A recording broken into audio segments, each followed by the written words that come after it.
Regulators और osmo conformers में difference करने के बाद अब हम डिस्कस करेंगे osmo regulation in different environment. अब हम इस टॉपिक को डिटेल के अंदर देखते हैं। तो इन्वायरमेंट को हमने डिफरेंट कैटेगरीज के अंदर डिवाइड किया हुआ है। वो इन्वायरमेंट हमारा कौन कौन सा है उसको हम पहले देख लेते हैं। फर्स्ट इन्वायरमेंट है ओस्मो रेगुलेशन में, वो है marine environment.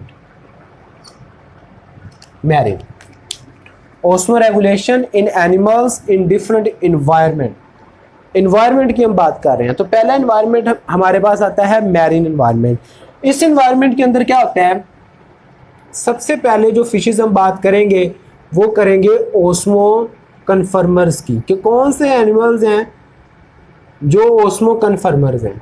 But keep in mind salt marine environment में एक प्रॉब्लम है। इनका प्रॉब्लम क्या है, अगर आप वो समझेंगे तो आपको टॉपिक समझ आ जाता है। ओस्मो जो मैरीन इन्वायरमेंट है उसमें प्रॉब्लम साल्ट्स का होता है। ओस्मो कन्फर्मर्स कौन सी हैं, यानी कि जो अपने साल्ट को बैलेंस रखते हैं, वो दो ही, एक हैग फिशेस एंड नंबर 2 इनवर्टिब्रेट्स। ये दोनों जो है ये ओस्मो कन्फर्मर्स हैं। इनको किसी किस्म के एडजस्टमेंट की जरूरत नहीं होती क्योंकि ये आइसोटोनिक है।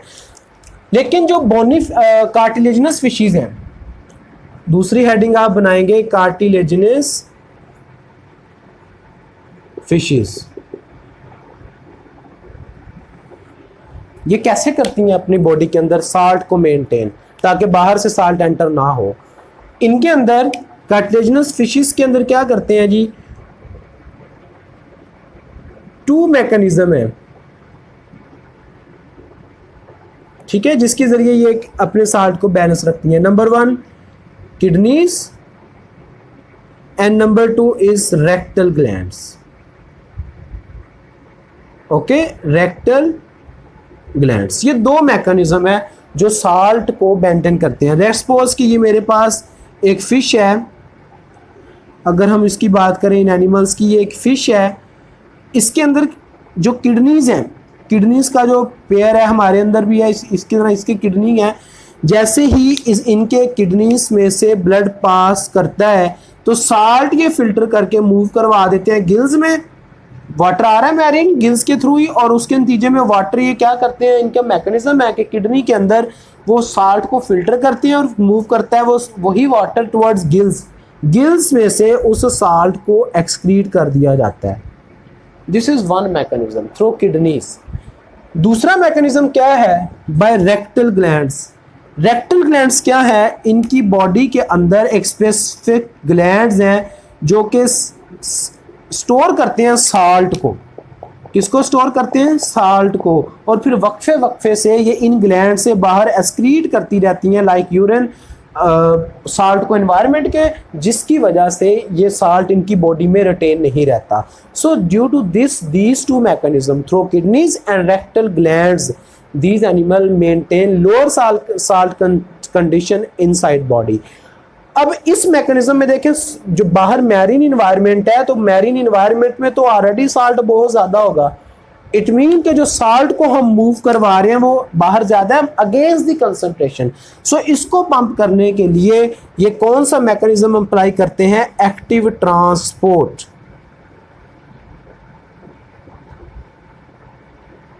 ठीक हो गया, क्योंकि मैरीन एनवायरनमेंट में पहले ही साल्ट बहुत ज्यादा है तो उसको अगेंस्ट दी कंसंट्रेशन वो बाहर भेज रहे हैं। सो दैट्स व्हाई इनको कौन सा मैकेनिज्म ये फैसिलिटेट कर रहा होता है, वो है active transport. This is cartilaginous fishes osmo regulation.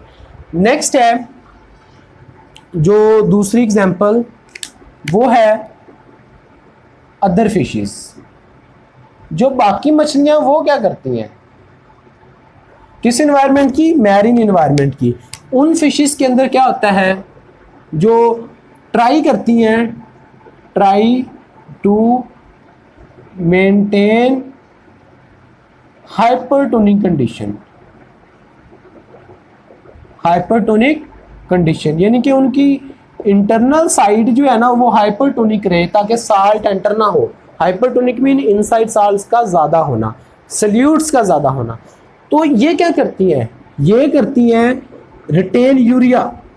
जो वेस्ट प्रोटीन खाने के बाद बनता है ना वो यूरिया है, जो प्रोटीन खाती हैं, ये छोटी मछलियाँ, छोटे एनिमल्स को खा के जो प्रोटीन का वेस्ट है वो यूरिया है। ये इस यूरिया को अपनी बॉडी के अंदर क्या करती हैं, रिटेन करते हैं, they retain urea, but urea is damaging to them, क्योंकि ये ह्यूमन के लिए भी जिस तरह यूरिया डेंजरस है, इन फिशेस के लिए भी ये डेंजरस है। उसकी वजह से उनकी बॉडी के अंदर पॉइजनिंग हो सकती है, उनकी बॉडी के अंदर बहुत सारे प्रॉब्लम्स, जो ब्लड की कंपोजिशन है, जो उनकी सर्कुलेटरी सिस्टम है, वो डिस्टर्ब हो सकता है। इसलिए ये यूरिया को मॉडिफाइड करती हैं, यूरिया को मॉडिफाइड करती हैं, modified into tri methyl amide oxide के अंदर, ओके, जिसको हम लिखते हैं TMAO, इसके मॉडिफाइड कर लेते हैं, जिसकी वजह से ज़्यादा ड्यूरेशन तक यूरिया इनकी बॉडी में रहता है। तो जब यूरिया डेफिनेटली इनकी बॉडी में, आप फिर देखें ये एग्जांपल, अगर इनकी बॉडी के अंदर अगर यूरिया की कंसंट्रेशन हाई रहती है, सल्यूट्स हाई रहते हैं, देन जो बाहर से साल्ट ने एंटर होना ना, वो बाहर मुड़ जाएंगे, वो दोबारा एंटर नहीं होंगे। क्यों नहीं एंटर होंगे? क्योंकि साल्ट्स की कंसंट्रेशन इनसाइड पहले ही ज़्यादा है, दैट्स वाई साल्ट इनकी बॉडी में एंटर नहीं होगा, क्योंकि पहले कौन सी चीज़ ज़्यादा है, trimethylamine oxide, that is modified form of urea. तो दूसरी फिशेज ये मैकेनिज्म अप्लाई करती है। लेकिन जो बोनी फिशेज हैं, बोनी फिशेज के अंदर क्या होता है, बोनी फिशेज एक्चुअली क्या है, these are the descendants of freshwater, ठीक है, descendants of freshwater fishes, यानी कि ये फ्रेश वाटर जो फिशेज हैं उनसे इवॉल्व हुई हैं। पहले ये फ्रेश वाटर में रहती थी बोनी फिशेज, तो क्या हुआ, इनकी बॉडी में हाइपोटोनिक कंडीशन थी। क्या किया इसने, अगर हम बात करें बोनी फिशेस की, जो कि उनकी डिसेंडेंट है फ्रेश वाटर में, तो ये क्या करती है, इन फिशेस के अंदर क्या होता है, ऐसे इस फिशेस में क्योंकि पानी ज़्यादा था, फ्रेश वाटर से डिसेंड हुई है, ये इंसेस्टर इनके क्या है, फ्रेश वाटर के, यानी कि उनसे ये बनी है फ्रेश वाटर फिशेस से। इसका मतलब है इसकी बॉडी के अंदर कौन सी चीज़ ज़्यादा है, वाटर, तो they release water in hypotonic condition. Okay, hypotonic condition में ये कौन सी चीज़ बाहर रिलीज कर रही थी, क्योंकि बाहर साल्ट भी ज़्यादा है ना, तो पानी रिलीज किया, क्योंकि इनसाइड इसकी क्या थी, फ्रेश वाटर से आ रही है तो नमक नहीं थे, तो इनसाइड इनकी क्या थी, हाइपरटोनिक। ठीक हो गया, और उस वजह से इनकी जो हाइपोटोनिक कंडीशन से वाटर जो है वो बाहर चला गया, सॉरी हाइपोटोनिक, पानी ज़्यादा था, हाइपोटोनिक बॉडी से वाटर बाहर चला गया। किस इन्वायरमेंट में, क्योंकि बाहर मैरिन के अंदर क्या था, हाइपरटोनिक इन्वायरमेंट, साल्ट ज़्यादा थे, तो इन्होंने अपने बॉडी फ्लूइड में से, क्योंकि बॉडी में पानी ज़्यादा था तो हाइपोटोनिक बॉडी है, और इन्होंने बाहर साल्ट, क्योंकि मैरिन इन्वायरमेंट में ज़्यादा थे, क्योंकि बाद में ये समुद्रों में शिफ्ट हुई हैं, मैरिन इन्वायरमेंट में आई हैं, इस वजह से बाद में अडेप्टेड होने के लिए इन्होंने अपनी हाइपोटोनिक बॉडी से हाइपरटोनिक इन्वायरमेंट के अंदर इन्होंने अपना पानी रिलीज़ किया, जिसकी वजह से इस इन्वायरमेंट में रहने के काबिल हो गए। दूसरी काम ये क्या करती हैं, यही फिशेज़ दे, अब क्योंकि देखो लॉस हो रहा है लेकिन साल्ट में रह रही हैं, फिर भी जो साल्ट इनके अंदर है उसको ये मेंटेन, पानी क्योंकि ज़ाया हो रहा है, उसको उससे बचने के लिए दे एक्सक्रीट सॉलिड कंसंट्रेटेड यूरिन। क्या करती हैं ये, रिलीज कंसंट्रेटेड यूरिन, ताकि जो पानी लॉस हो रहा है उससे हम कम से कम बच सकें, पानी लॉस होने से बचा सकें, साल्ट ज़्यादा बॉडी से बाहर जाए, पानी को हम क्या करें, बैलेंस रखें, तो पानी बॉडी में उतना रहेगा जिसको ज़रूरत है। दैट्स वाई कि जो मैरिन इन्वायरमेंट की फ़िश है वो क्या करती है, वो पानी को पीती है, ठीक है, पानी को पीती है, जिसकी वजह से जब वो पानी को पीती हैं, क्योंकि बाहर साल्टी इन्वायरमेंट होने की वजह से पानी इनकी बॉडी से रिलीज होता रहता है पैसिव ट्रांसपोर्ट के ज़रिए, इस वजह से दे ड्रिंक वाटर। क्या करती हैं मैरिन इन्वायरमेंट की जो फिशेज हैं, आपकी बुक में पिक्चर भी बनी हुई है, दे ड्रिंक वाटर। अब ये जो वाटर है ये क्या होगा, इसमें जो साल्ट है वो गिल्स के थ्रू भी बाहर जाता है, वो इसके अलावा जो स्किन है उसके ज़रिए भी बाहर चला जाता है, इसके अलावा रेक्टल ग्लैंड से भी बाहर चला जाता है, और जो बाहर से किसी चीज़ की एब्जॉर्प्शन होती है वो बॉडी से नहीं होती, ये पानी को पिएंगी। और साल्ट की इनको खाने की ज़रूरत नहीं है क्योंकि ऑलरेडी ये साल्ट के अंदर रह रही हैं। So this is all about marine environment. दूसरे एनवायरनमेंट की तरफ आए, मैरीन को छोड़ के फ्रेश वाटर एनवायरनमेंट में इससे ज़रा रिवर्स होता है। फ्रेश वाटर के अंदर क्या होता है,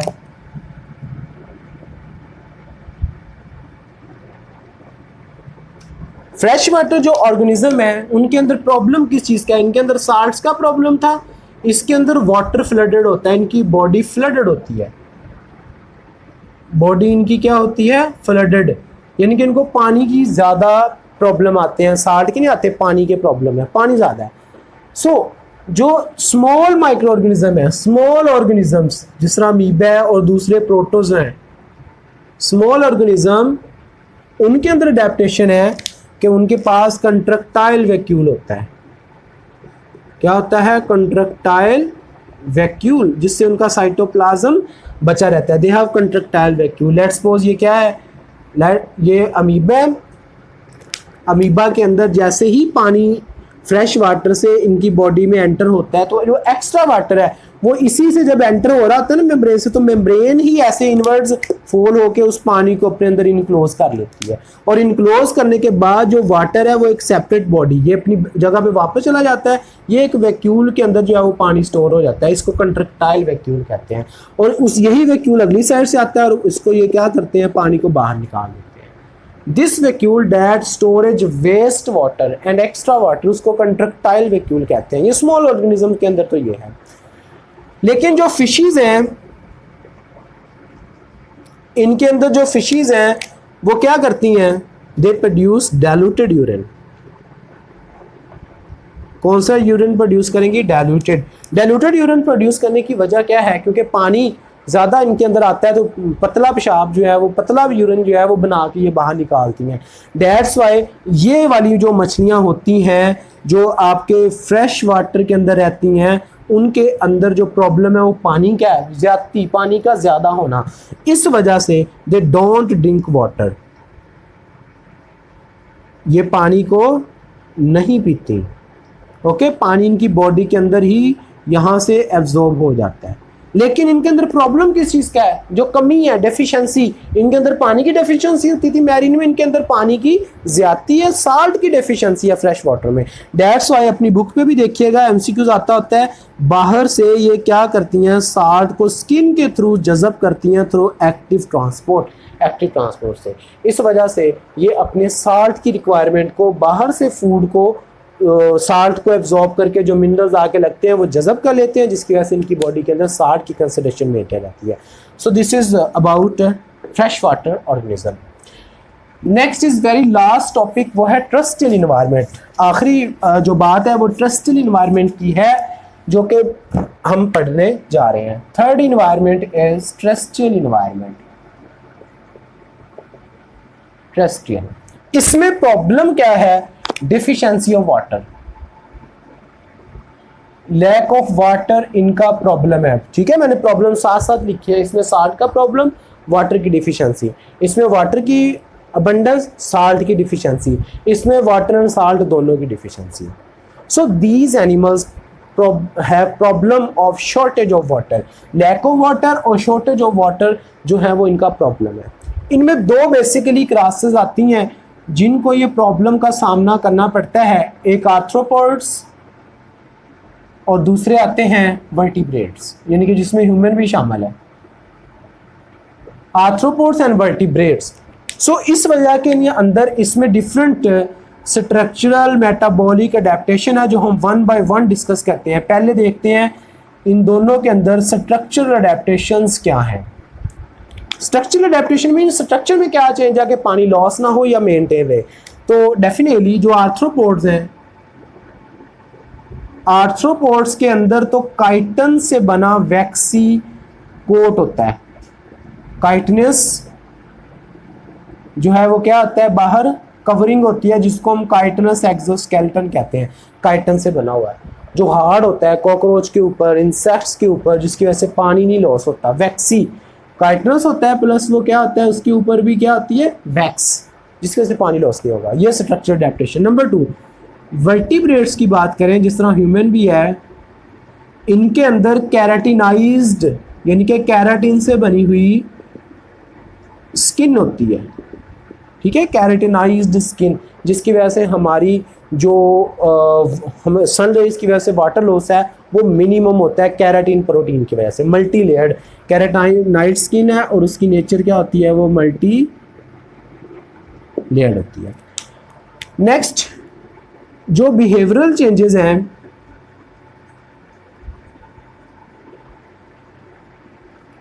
बिहेवियरल एंड मेटाबॉलिक चेंजेस,